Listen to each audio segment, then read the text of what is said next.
童年奇葩小零食测评题。第一个木桶果冻，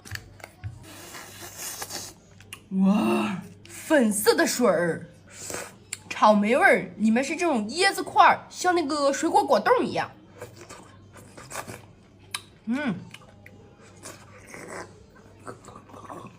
哎呀妈，这一口齁死我了，齁甜齁甜的，就是那种纯香精味儿。白瞎这个小木桶了，可以装点酱油、醋啥的。第二个美人鱼辣条，哇，这个辣条真的是高端了，都跟美人鱼挂钩了，所以看着像一块洗碗的擦布一样。你看，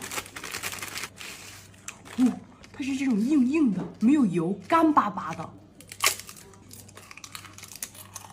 有点像糯米纸的感觉，脆脆的，到嘴里就化了啊！